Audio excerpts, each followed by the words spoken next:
Jiggy right now. 267-22-JIGGY. Hey, Jiggy, what's happening, man? Reminds me of that David Bowie song. Jiggy play guitar. It's a great name, man. Thanks so much for having me on the show. Presenting. I'm Mike Massey, and you can catch me on Jiggy Jag TV and see a few of my tricks up there. Thanks very much. Jiggy Jaguar. I never knew what freedom was until I saw you lose yours. It is the world-famous Jiggy Jaguar radio broadcast, coast to coast, and border to border on TuneIn, iTunes, Radio Loyalty, Stitcher, and the brand new Jiggy Jaguar app available in the App Store, and jiggyjaguar.us. And let's see, we are on Ustream today. We are also on Radio Xenu. In fact, hold on just a second. Or as my good friend IQ Al Rizzoli says, hold. Full stop. Usually that's when he's bagging on Obama and everybody else. But it is it's a hell of a day today.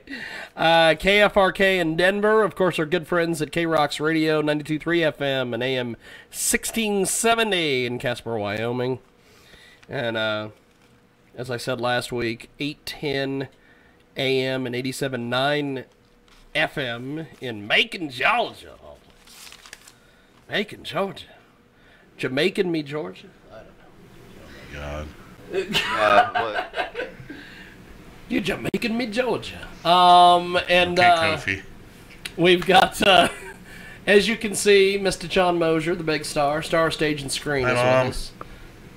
And of course, sitting in the Derek Scaife chair is Michael Game. Whoa, you did the introduction wrong. The illustrious Michael Game. Gosh, do we have to write this down for you, Jiggy? Now, of course, keep in mind, Mike Game at one point. And I don't know, Israel might have stolen the title from you, I don't know. Back when I was Wichita's leading black intellectual. That's right. You're not Wichita's leading black intellectual? No. After those Facebook videos last night, are you going, I'm going to cut you, knuckle? You probably are not. Well, Jiggy, you know why? I want to tell you why I'm not Wichita's leading black intellectual anymore? Because I'm not black on Mike Game.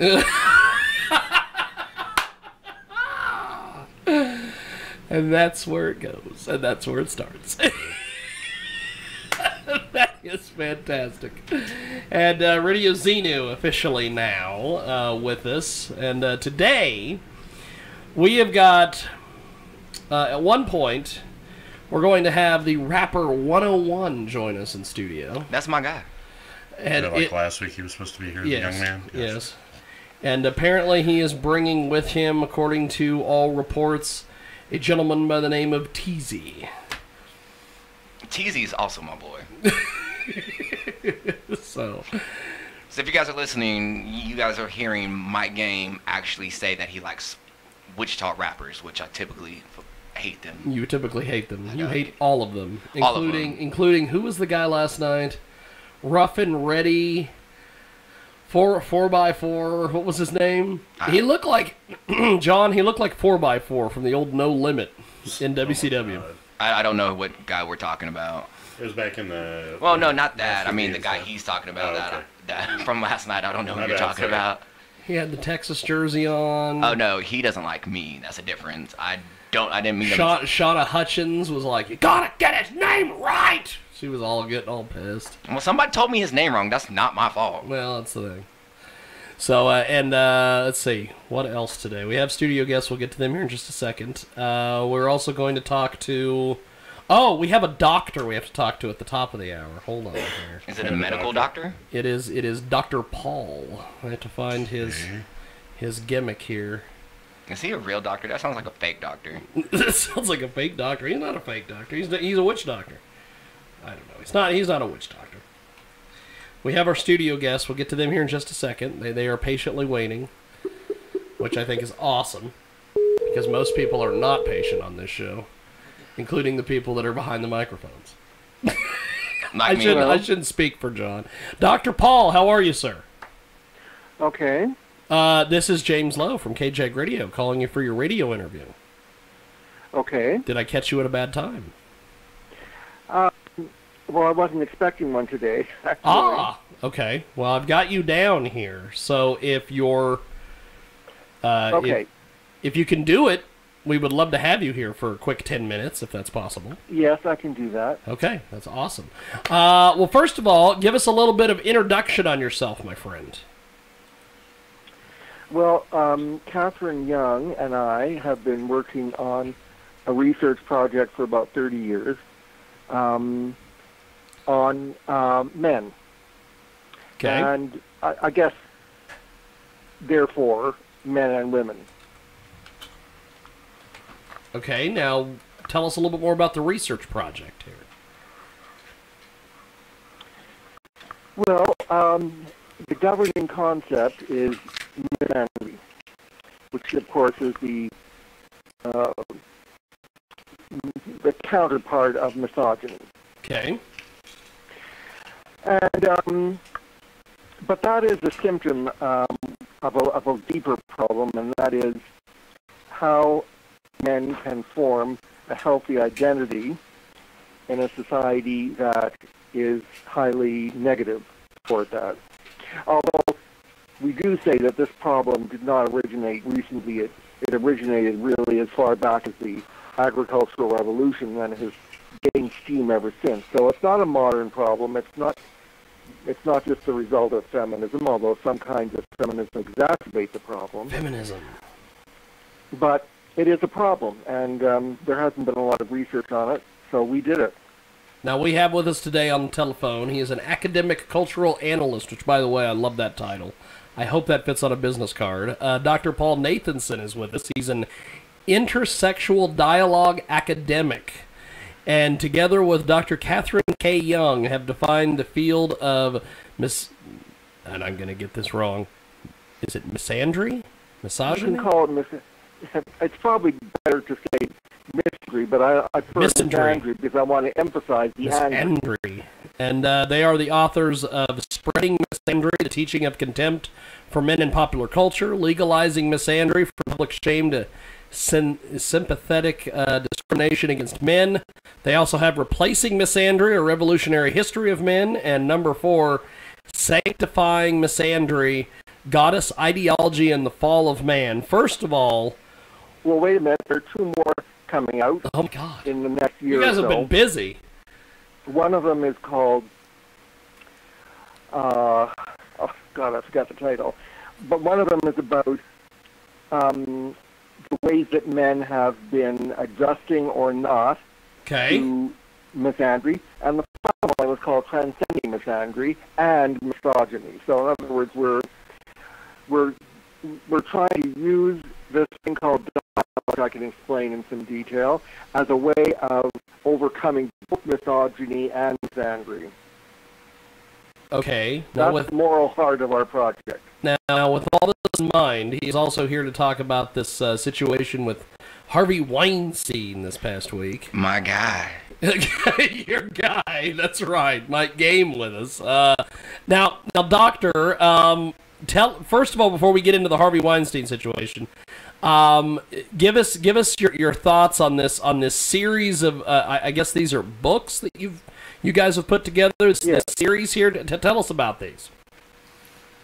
Well, some of them are like Legalizing Misandry as a doorstop. It's about 800 pages, partly because we looked at the legal systems of both Canada and the States on a variety of problems such as sexual harassment and rape and divorce and custody and what have you.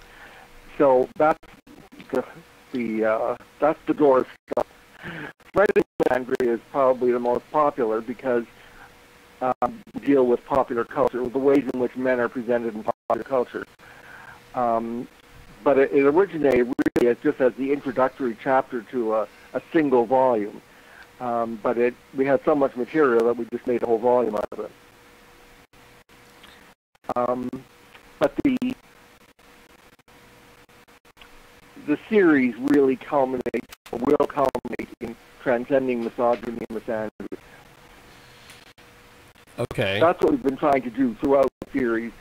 But we had 4 or 5 volumes just examining various feminist theories about men, because that dominates public discourse. So you can't even start looking at men for ourselves before we unpack all that material. Okay, John, sitting here listening to all this, do you have any questions for the doctor? No. Now, doctor, the FBI is probing Weinstein, and there's been a criminal investigation launched here by the NYPD. How does Harvey Weinstein's situation figure into your book series? Yeah, well, we're not lawyers, and so if there are criminal charges, then that's up to the courts to decide. At the moment, everything is alleged. But basically, I mean, he's a bad guy. We're not gonna defend that. Even the allegations might be true, are those of a coarse, brutal person. So he's certainly not doing our cause any good. It is a. But it relates to, our research, of course, because people use this case and many others as they exploit these cases as ways of saying, well, you see, that's what men are like. Okay. Listening to all this, Mike Game. Jane Fonda weighed in on that. She said, well, this is a clear example of what happens when you have men with their sense of entitlement. Actually, I don't think that the cause of Weinstein has anything to do with that. I can tell you what it has to do with the fact that the New York PD Special Victims Unit presented a case to the district attorney, who was a person who had political donations from Weinstein and chose not to follow it. It's like New York does not give frivolous cases to the district attorney, and because they pretty much want it to be a slam dunk if it's going to go there. Well, he chose not to pursue it, and he also had extreme amounts of political donations from Weinstein on that. Now it's kind of getting in his court now, so he's going to have to actually do it. And that was the biggest thing in that case. I don't know how it would relate to yours, but they actually presented more than one case to the district attorney who chose not to pursue them. So. Well, as I say, I'm not a lawyer. Yeah, I can't really comment on that, but I would say that, I mean, if there were a trial, then the trial would find whatever it does, and then if he's guilty, then throw the book at him. But as I say, people are basically assuming that he's guilty. It's the trial. It's the court of public opinion at this point, not the court of law. Yeah, So everybody assumes. Well, I shouldn't say everybody, but there are a lot of people who assume that he is guilty and charged with everything, and he might be. But you see, my interest as an individual, I'm interested only in the case because it is one more case among many that is being used by ideologically minded people to support the idea that all men are like that. It's perfectly well put, I thought. I concur. Pardon me? I think you put that perfectly. You said it. Yes. Now, Mike. You know, let me give you one example of the disproportionate interest in this. Yes. When that story broke, it was the day there were these wildfires in California, there was genocide in Myanmar, there was Puerto Rico, there were all these things going on, and this story was the cover story. Oh yeah, exactly. This is one of so the few obviously, times they didn't use the other its political importance here outweighed even genocide. Oh, it did, because he's like, I'm not trying to get into a complete political talk on this, but kind of does. He's a heavy supporter of lots of Democrats that are in Congress, Senate, and things. And, I mean, it's one of those things where the mainstream media just couldn't ignore this again like they do on other things. And it slants different ways on different networks, different times, whoever is in charge. at the time. But yeah, they couldn't ignore this one. Yes, and even if it weren't a matter of Democrats and Republicans, and all the hypocrisy that goes with that, there's the underlying political problem, and that is, to give it a name, although I try to avoid giving it a name, it's ideological forms of feminism. Yeah, that's exactly it. Not egalitarian feminism, that's another.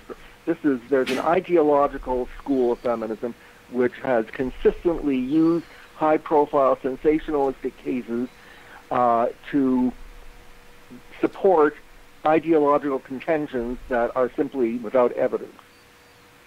I couldn't agree more, because, I mean, it goes both ways, too, because, like, in the Hollywood and, you know, the, what am I trying to say, the entertainment area, Yes. I mean, you have women and men that throw their power around to get favors and stuff, so it goes both ways. But my point there would be that women have a particular kind of power that they wield very effectively, and it's much cleaner and much neater and less sensationalized than the one that people like Weinstein use, and that is they have the political power that goes with an ideology that has become conventional wisdom. So you can attack people in universities, for example. This has been going on for decades until Betsy DeVos suddenly decided that she was going to put an end to this Title IX idea that gave short shrift to due process when people are accused of sexual harassment or even rape at universities. So that's a kind of power that women have used.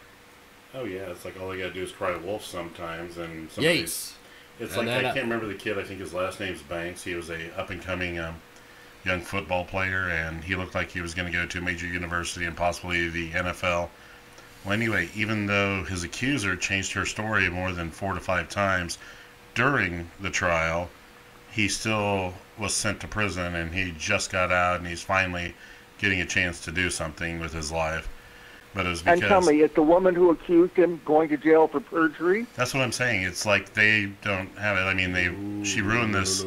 She ruined this young man's life, and nothing happens to her, of course. That's right. Nothing happens to her. Well, we had a case like that in Canada, and the complainant's case just fell apart, and mainly because they found evidence in letters that months after the event, she had actually invited him to repeat the performance. But after that, Canadians began marching in the streets, and I'm sure it's the same thing in the States. It's called the Believer Movement, and it's centered on the idea that we must believe women when they complain about rape. Wow. In other words, before the case goes to trial, they must believe. Now that's an intrusion of religion in the state. Oh, yes, the biggest problem with the court system now is you have too many people crying wolf, and when some poor girl is actually assaulted or raped or anything like that, you can't get anybody to believe them. Yeah, they're called liars and all that. It's right, awful. Even though they're actually telling the truth, but you've got this one girl ruining somebody's life for no reason. And then she was spited by him because she wasn't going to be his girl all the way through and make lots of money. And well, no matter what the merits of the case on either side, the point is that the legal system operates on the assumption of innocent until proven guilty. So if you have people believing the complainants even before the trial, then you're undermining the entire legal system. Yeah, I'm actually really digging this now here. Mike, I've been trying to get you into the conversation here. Go ahead. No, nothing. Go ahead. Oh, I have nothing to add. Oh, you have nothing to add? Yeah. Okay. Well, John, do you have a couple more questions for the doctor before we let him go for today? No, I've actually enjoyed talking to him. I mean, I agree with a lot of exactly the same things, and some of the stuff that I kind of was saying was trying to roundabout support exactly what he was, and he did a great job of tying that up and putting it where I wanted it. So that's. I think the main thing is it's not so much Weinstein himself. He's nothing. The main thing is to look at what people are saying about this case and how they're using it for political purposes. Exactly, because I mean, both groups in America are going to sit there and use this to their own advantage, and it's like you already have every Democrat in the world saying, "Oh, we're going to give the money back that he gave us." Right? You're just going to give it to somebody else that's going to give it back to you. But I mean, both of them do it. It's like that's awesome. Seriously, I mean, both of them do it. So that's all that's going to happen. But well, Doctor, before we let you go, how do we get your book series and get all the information? They're on Amazon. That's it. Go to Amazon. That's fantastic. Go to Amazon. The first volume, Spreading Misandry, is in paperback.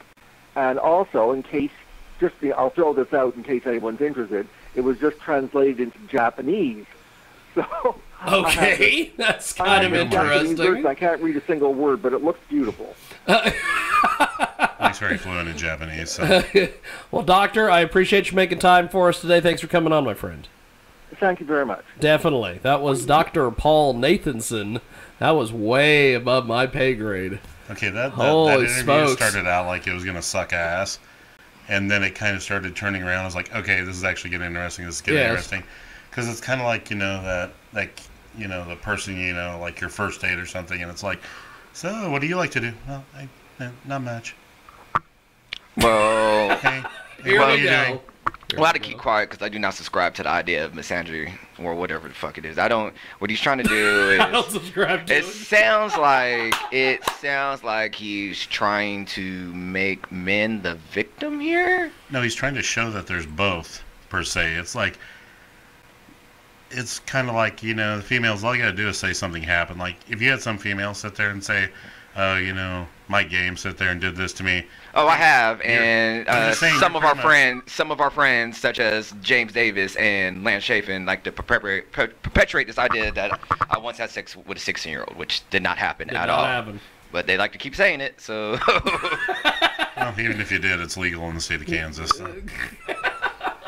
Well, Sorry, we've got someone waiting on the phone, but we're going to take a quick time out. We're going to get everything switched around here. We'll talk to them. Then we've got our studio guests. And these guys are just chilling. They got their headphones in. They were listening to that interview. They're like, I have no idea what's going on here. I know, you could tell. They were kind of like lighting up a couple times. Like, yeah, okay, I can see that.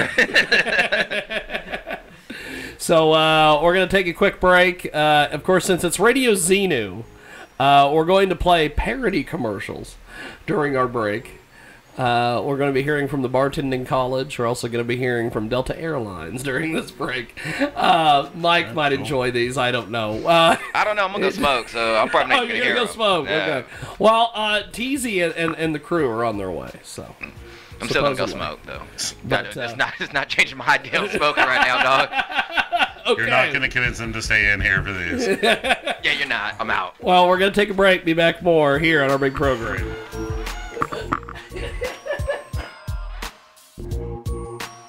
Hi, Gordon. What you been